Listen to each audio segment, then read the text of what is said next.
ان اللہ یرزق من یشاء بغیر حساب، میں جس کو چاہتا ہوں بے حساب روزی دیتا ہوں، جو روزی کا وعدہ کرتا اس کے گھر سے بھاگنا یہ کہاں کی بات ہے؟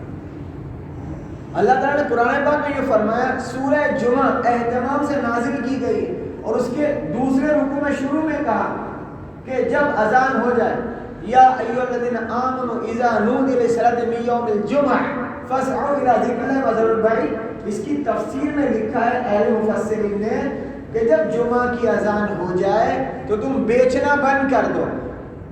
کیا بند کر دو؟ بیچنا بند کر دو۔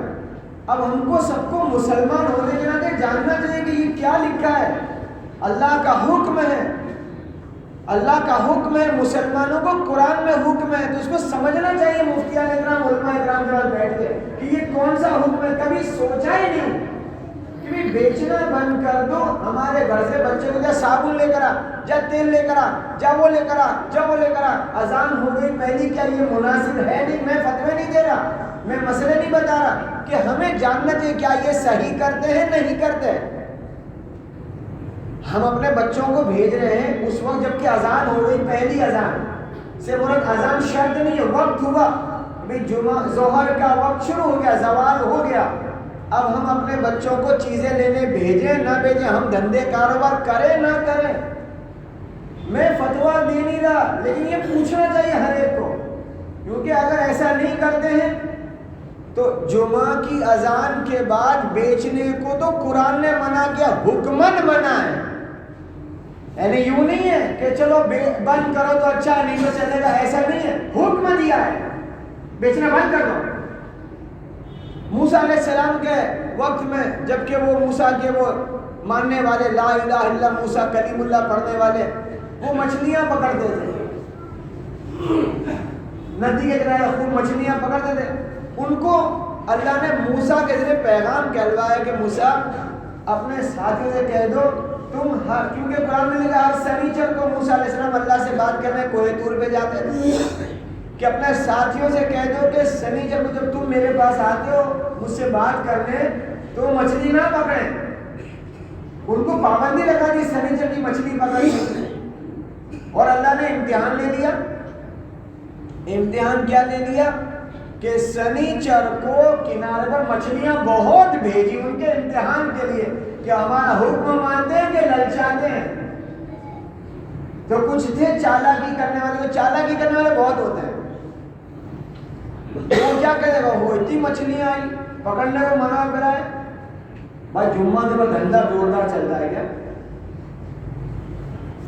جب میں بمبئی رہتا تھا نا تو بمبئی میں جمعہ بازار لگتا تھا، جس محلے میں رہتا تھا چور بازار میں پیچھے جمعہ بازار لگتا تھا، جمعہ کی نماز 2 رکعت پڑھ کے بازاروں میں، تو ان کو کہتے تھے بھائی یہ جو روزی کا مالک رزاق ہے اس کے گھر کو چھوڑ کے بازاروں میں جاؤ گے تو روزی ملے گی نہ ملے گی، برکت تو چلی ہی جائے گی، اس کے گھر کو آباد نہ کیا۔ اور آپ کو بتاؤں ہندوستان میں مسلمانوں کو غلط راہ دکھانے کے لیے کیسی چالیں چلی گئی، ہر نئی فلم، اب تو ہے تھیٹر کا مزاج اور رواج کا، ورنہ ہر نئی فلم کب لگتی تھی؟ جمعہ کو، ہر نئی فلم جمعہ کو۔ ان کو معلوم ہے کہ جمعہ ان کا بڑا دن ہے، برکت، اس دن ان کو اور پھر فخر محسوس کرے، پہلے شو کی ٹکٹ لے آئے ہو، تم نے کمال کر دیا، ستیہ ناسی کر دی، یعنی اس کو فخریہ بولا۔ اب جب وہ زمانہ اس میں جو بوڑھے ہونے پتا ہوگا، یعنی کچھ لوگوں یہ ماحول دکھا، لیکن وہ ایک فخریہ دور تھا کہ میں تو جا رہا ہوں، اور عجیب بات ہے کہ جمعہ کا دن کیوں یہ کیا گیا کہ ان کی نیکیوں میں آڑ بنا دو، یہ گناہ کے راستے میں چل جائے، اس دن جس دن پڑھا دیں نیکی کہتے ہیں، تو ہر جمعہ میں وہ آیت پڑھی جاتی ہے، وہ بہت اہتمام سے پڑھی گئی، تو ہم نے کبھی پوچھا ہی نہیں کسی کہ بھائی ہر جمعہ کو کیوں پڑھتے ہیں۔ سورہ نحل کی 90 نمبر کی آیت، تو اللہ تعالیٰ نے اس آیت میں ہمیں حکم دیا، ان اللہ یأمر، یعنی حکم دے رہا اللہ تعالیٰ، یہ حکم ہے، حکم اللہ حکم دے رہا ہے۔ وہ کیا حکم دیا ہے؟ 3 کام کرنے کا حکم، 3 کام سے رکنے کا حکم، وہ ہر جمعہ کو سنایا جا رہا ہے۔ مکہ المکرمہ سے قریب ایک قبیلہ تھا جس کے سردار تھے اقسم ابن سیفی رضی اللہ تعالیٰ، مسلمان نہیں ہوئے تھے، اپنے قوم کو جمع کیا، اور قوم کے لوگوں سے کہا کہ مکہ میں کسی نے نبوت کا اعلان کیا ہے، محمد نام ہے، تو وہ میں ان سے ملنے جاؤں، یہ اپنے قبیلے والوں سے مشورہ کر رہے ہیں۔ قبیلے کے کچھ آدمی نے کہا کہ آپ سردار ہیں، آپ نہ جائیں، کیونکہ کبھی آپ کے شان میں گستاخی ہوگی تو ہم سے برداشت نہ ہوگا۔ ہم میں سے کوئی آدمی جا کے آتے، مل کے آتے ہیں۔ تو 2 آدمی طے ہوئے، وہ جا کر کے ملے اور آ کر کے پوری کارگزاری اکثر میں نے سیفی کو سنائی کہ ہم جیسے ہی وہاں پر پہنچے ہم نے جا کر کے پوچھا بھائی کون ہے؟ محمد صلی اللہ علیہ وسلم۔ تو ہمیں اشارے سے بتایا کہ یہ ہے۔ ہم ان کے پاس پہنچے، ہم نے 2 چھوٹے چھوٹے سوال کیے، من انت اور ما انت۔ من انت، آپ کون ہیں، اور ما انت، اور آپ کیا ہیں۔ یہ سوال تھے چھوٹے چھوٹے، اس زمانے میں اور آج تک بھی یہ ترجمہ کہ مجھے میں تم کون ہو؟ تو اپنا نام تو بتاؤ میں، لیکن کیسی پہچان مطلب ہے وہ نہیں، وہ مرکز کے ذمہ دار کچھ وہ رہتے ان کے پیچھے کی گلی میں ہی میں رہتا ہوں، یعنی اپنی پہچان یوں وہ نہیں، وہ پولیس والے ہیں، وہ امتیاز بھائی، وہ ان کے 2 گھر چھوڑ کے میرا گھر، یعنی اپنی بڑی پہچان۔ سمجھ میں نہیں بات؟ وہ دکان نہیں، بڑی دکان، بس وہاں تو کھڑے رہو نا، سامنے میرا گھر دکھے گا، ایسی بڑی پہچان۔ اس زمانے میں سے آج تک کا یہ رواج ہے۔ انہوں نے پوچھا من انت، آپ کون ہیں؟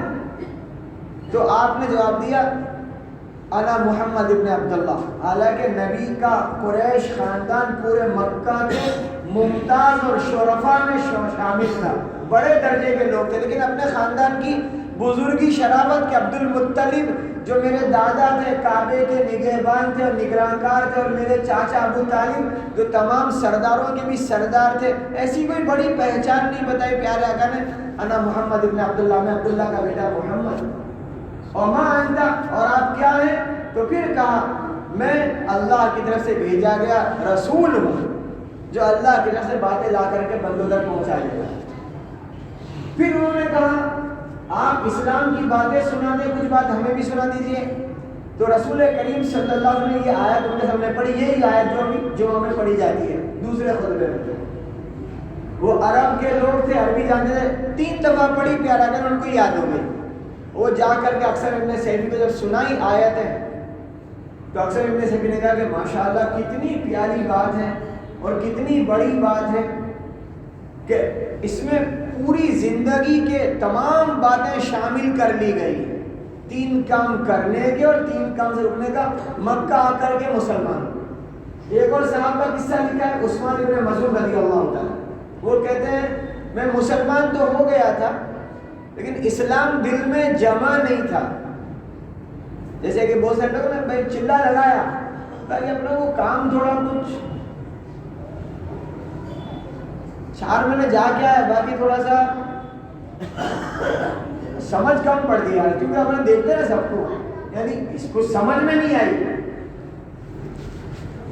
مدرسے میں پڑھا ہوں، باقی وہاں جا کے آیا ذکر کی جگہ پہ، لیکن کیونکہ اس کے خود کے اندر ہی انشرا نہیں ہے تو یہ کہیں کچا ہے اپنی ذات سے ہی، یہ خود اپنی ذات سے کچا ہے۔ عثمان ابن مظعون رضی اللہ عنہ کہتے ہیں کہ میں مسلمان تو ہو گیا تھا، اسلام دل میں جمع نہیں تھا، لیکن جب پیارے آقا نے مجھے یہ آیت پڑھ کے سنائی ان اللہ یامر بالعدل، تو اس آیت کو سننے کے بعد اسلام میرے اندر جم گیا۔ لہٰذا میرے کو اور آپ کو سمجھنا چاہیے، یہ آیت ہر جمعہ کو پڑھی جاتی ہے، ہم کبھی سمجھے تو صحیح کہ اس میں اللہ ہمیں کیا کہتا ہے اور ہم کیا کر رہے ہیں۔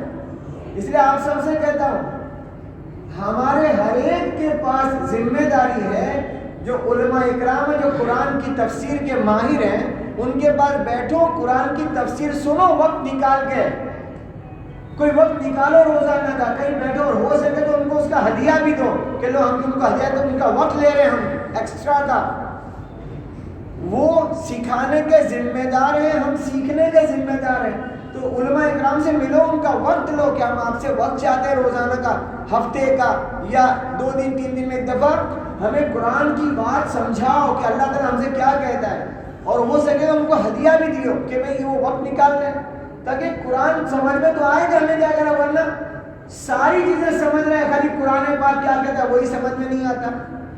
یہ مسلمانوں کے ساتھ بڑی ٹریجڈی ہے، سانحہ ہے ہمارے ساتھ کہ قرآن ہی مسلمان نہیں سمجھ رہا ہے اور سمجھا نہیں خود بھی تو کسی کو کیا سمجھا سکتا ہے. اللہ کرے بات ہماری سمجھ میں آ جائے. کبھی کبھی اس میں برا مت لگانا, کبھی کبھی کوئی کسی کو مسلمان بنا کے شادی کرتا ہے نا, ٹپو نے کیا چھوکری کو کلمہ پڑھا دیا. کیا پڑھا دیا؟ بولو نا, کلمہ پڑھا دیا, اس سے پھر میں نے شادی کر لی. تو شادی کرنے کے لیے کلمہ پڑھایا, مسلمان نہیں بنایا. اللہ کرے یہ بات سمجھ میں آئے. کلمہ کیوں پڑھایا؟ شادی کرنے کے لیے کہ بھائی ہاں یہ مسلمان ہو جائے نا. مسلمان تو خود ہی نہیں ہے, خود ہی کچا ہے, نہ نماز جانتا ہے, نہ روزہ جانتا ہے, نہ سنت جانتا ہے, نہ فرض, نہ واجب, نہ حرام حلال, سب میں خود ہی چل رہا ہے. اس کو اسلام کیا سمجھاتا؟ اس کو خالی کلمہ پڑھا کے لے آیا نکاح کرنے کے لیے, یعنی اپنی ضرورت پوری کرنے کے لیے کلمہ پڑھا دیا اس نے, ورنہ خود ہی کچا مسلمان ہے. اپنی کاروباری سنا, بمبئی میں بیٹھا تھا رمضان کے مہینے مفتی صاحب کے پاس, اور ایک شخص آیا, مفتی صاحب وہ باہر ایک لڑکی ہے نا, تو اس کو کلمہ پڑھانے کا ہے, رمضان کا مہینہ ہے, میں بہت بڑا کام کرنا چاہتا ہوں, مسلمان کے نکاح کر لوں. سے 4-5 جملے میں بھی بیٹھا تھا, مفتی صاحب چپ رہے. میں نے بولا مفتی صاحب آپ کچھ بولیں گے اس کو؟ کہ کیا بولنے کا؟ میں کچھ پوچھوں؟ میں پوچھوں مجھے پوچھ. میں نے پوچھا بھائی صاحب آج کون سا روزہ ہے؟ تو مسکرائے کر میں تو روزہ رکھتا ہی نہیں. مفتی صاحب نے اسی کو اس کو ڈانٹ کے بھگا دے, بھاگ یہاں سے. بہت جو سخت الفاظ ہیں مفتی صاحب کے, بہت سخت ڈانٹا. اب خود ہی روزے کے بغیر ہے, وہ اس کو کیا اسلام سمجھائے گا؟ وہ تو رمضان مہینے میں کلمہ پڑھا گا. میں کو کلمہ پڑھا, تیری ضرورت پوری کرنے کا کلمہ پڑھایا, مسلمان کام بنایا, خود ہی کچا ہے. یہ کوئی فخریہ چیز نہیں ہوگی, اس کی بحث میں کوئی اترنا مت ہے بعد میں کہ وہ لوگ کلمہ پڑھانے کو نام بولتے ہیں. کیونکہ کیا ہوتے ہیں جیسے بیٹھے تھے نا یہاں پر, اس لیے صاف بول رہا ہوں, جس دکان میں سے مال خریدو پسند نہ پڑے تو واپس کہاں کرتے جانے کا؟ بولو بھائی. تو میری کوئی بات سمجھنا ہے تو میرے ہی پاس آنا, اندر اندر چرچا کرو نا الٹا ہو جائے گا, غیبت ہو جائے گی. صاف بول رہا ہوں, کوئی بات سمجھنا ہے میرے پاس آ جانا کہ بھائی یہ بات جو سمجھ میں نہیں آئی کیسے آپ سمجھا دو, ورنہ اس سے چرچا کرو تو شاید غیبت ہو جائے گی, جھوٹ ہو جائے گا, اور بھی کچھ ہو جائے گا, اور گناہ میں پڑ جاؤ گے. سمجھ میں نہیں ہے مجھ سے پوچھ لینا. حضرت عثمان ابن مظعون نے آیت سنی, اسلام دل میں اتر گیا. عبداللہ ابن عباس جو مفسر قرآن ہے, تفسیر میں سب سے بڑا درجہ رکھتے ہیں, وہ لکھتے ہیں قرآن کی جامع ترین آیت ہے, قرآن کی جامع ترین آیت ہے. اس میں سب سے پہلا حکم کیا ہے؟ ان اللہ یامر بالعدل, اللہ تعالیٰ تمہیں انصاف کا حکم دیتے ہیں. انصاف کا حکم دیا اللہ نے, انصاف کرو. تو مجھے سمجھنا ہے اپنی ذات سے, اپنے گھر کے لوگوں کے اعتبار سے, اور ہر جگہ, دھندے میں, کھانے میں, بولنے میں, دیکھنے میں, پہننے میں, خرچ کرنے میں, سب چیز میں انصاف کسے کہتے ہیں؟ اللہ نے کہا ان اللہ یامر بالعدل, اللہ تمہیں انصاف کا حکم دیتا ہے, انصاف کرو. بچے کی پرورش میں کیا انصاف ہے, بیوی کے سلوک میں کیا انصاف ہے, ماں باپ کے برتاؤ میں کیا انصاف ہے. ہر ایک کو انصاف سیکھنا پڑے گا. اور انصاف کے معنی یہ جو ہندوستان کی وہ ہے نا, وہ دیوی جو پکڑ کے کھڑی ہے ترازو, وہ پلے برابر, اس کا نام انصاف نہیں. انصاف کے معنی برابر برابر نہیں, اللہ رسول جو کہہ دے وہ انصاف. برابر برابر کا نام انصاف نہیں, کیونکہ انصاف فارسی لفظ لوگ سمجھتے ہیں نصف نصف, آدھا آدھا. نہیں, انصاف وہ جو اللہ رسول کہہ رہے ہیں صلی اللہ علیہ وسلم. باپ کا انتقال ہو گیا, 5 لاکھ کی ملکت ہے, 2 بیٹے ہیں, 3 بیٹیاں ہیں, اب ملکت بٹے گی. تو قرآن کی 4 پارے کی آیت میں لکھا ہے بیٹے کو 2 روپے ملیں گے تو بیٹی کو 1 روپیہ ملے گا. اب کوئی کہ ایسا کیسا کہ یہی انصاف ہے, اسی کا نام انصاف ہے. جو قرآن کہہ دے وہ انصاف ہے, ہماری سمجھ پڑے وہ انصاف نہیں ہے. قرآن پاک نے کہا ہے کہ باپ کے پیسے میں سے بیٹے کو 2 روپے ملیں گے تو بیٹی کو روپیہ ملے گا. بھائی سمجھ میں آ رہی بات؟ بیٹے کو 2 روپے تو بیٹی کو 1 روپیہ, یہی انصاف ہے. بھائی چاند کی گواہی, تو ایک آدمی گواہی دے گا, دوسرے آدمی نے, تو ایک عورت نہیں 2 عورت چاہیے گواہی کے لیے, ایک عورت نہیں چلے گی. تو بھائی کیوں؟ یہی انصاف ہے. ہم کے برابر برابر کے نہیں, برابر برابر نہیں. آج جس کے دماغ میں سمجھ میں کمی ہے, علم کی کمی, وہ کیا, ارے عورت کو مرد کے برابر شانہ بشانہ رہنا چاہیے. آج سے 45 سال پہلے کی بات کر رہا ہوں، ہندوستان میں ایک قاعدہ شروع کیا، برتھ کنٹرول۔ برتھ کنٹرول سمجھتے؟ جنم در میں گھٹاؤ، پیدائش کو کم کرو۔ جو ہمارے بہت بڑے اللہ والے نے کہا، کیا بات کہی تھی، 45 سال پہلے کی بات کر رہا ہوں، کہ کہا جا رہا ہے ہندوستان کی آبادی کم کرنے کے لیے جنم در کو گھٹاؤ، اور آگے کیا کیا جا رہا ہے؟ کیا یہ جا رہا ہے کہ بس میں عورت مرد ساتھ میں، اسکول میں ساتھ میں، دواخانے میں ساتھ میں، ہر جگہ ساتھ میں، ان کو سب کو برابر رکھو، کہ جھنجھنا ہاتھ میں دے کر بچے سے کہے کہ بجانا مت۔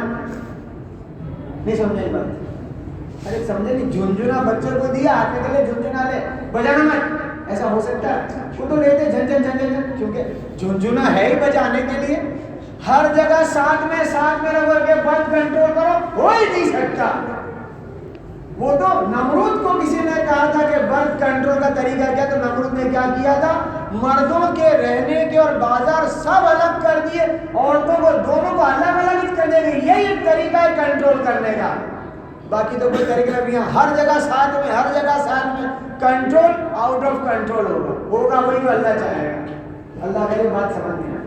تو پہلا لفظ ہے ان اللہ یامر بالعدل، انصاف کرو۔ ایک بات واقعہ بول کے اگلے ہفتے بات پوری کروں گا انشاءاللہ۔ رسول کریم صلی اللہ علیہ وسلم کے زمانے میں ایک عورت کو لے کر آئے لوگ کہ یا رسول اللہ اس نے چوری کی تھی، چوری کے گواہ موجود ہے، اس نے گناہ قبول کر لیا، اس نے چوری کی، اس کے گواہ موجود ہے، اس نے گناہ قبول کر لیا ہے۔ پیارے نبی نے سب کے سامنے فیصلہ سنا دیا، اس کے ہاتھ کاٹ دیں۔ وہ جو لے کر آئے تھے لوگ، انہوں نے اسامہ بن زید کو بلایا کہ اسامہ تمہاری تو نبی کے ساتھ خاصی دوستی ہے، کچھ سزا کی کمی کرا دو، کچھ سفارش کر دو۔ اسامہ بن زید رضی اللہ عنہ رسول کریم صلی اللہ علیہ وسلم کے آگے قریب آ کر کے کام میں کرے، یا رسول اللہ یہ جو لے کر آئے وہ عورت جو چوری کی ہے، درخواست کرتے ہیں کہ آپ سزا کی کو تخفیف کر دیں، کمی کر دیں۔ پیارا آقا نے کہا کہ میں نے فیصلہ نہیں کیا، یہ قرآن کا فیصلہ ہے کہ چوری کرنے والے کے ہاتھ کاٹ دیں۔ یہ انصاف کہاں کا ہے؟ شام کو آپ نے خطبہ دیا اور خطبے میں کیا کہا، آج جس لڑکی کو لے کے میرے پاس کچھ لوگ آئے تھے جس کا نام تھا فاطمہ، اس کے ہاتھ کاٹے گئے۔ آگے نبی کہہ رہے ہیں وہ فاطمہ کسی اور کی بیٹی تھی، فاطمہ بنت محمد ہوتی تو بھی ہاتھ کاٹا جاتا، نبی کی فاطمہ ہوتی تو بھی ہاتھ کاٹا جاتا۔ پھر آگے کیا کہا، پچھلے زمانے کے جو قومیں تھی وہ برباد اس لیے ہوئی کہ ان کے زمانے میں جو معزز لوگ، بڑے لوگ، عزت دار، مالدار، نامور لوگ کچھ گناہ غلطی کرتے، لوگ اس کو چھپاتے دباتے، اور چھوٹے لوگ کچھ گناہ غلطی کرتے اس کو سزا دیتے۔ ان قوموں کو اللہ نے ہلاک کر دیا تھا۔ مسلمانوں میں بھی جب یہ ہوگا کہ بڑا آدمی ہے، عزت دار ہے، نامور ہے، مالدار ہے، شہرت والا ہے، اس کی غلطی کو لوگ چھپا دیں گے، دبا دیں گے، چھوٹا ہے تو اچھال دیں گے، وہ قوم کبھی عزت والی نہیں بنے گی، ہمیشہ ہلاک ہو جائے گی۔ اللہ ہمیں انصاف والی زندگی عطا فرمائے۔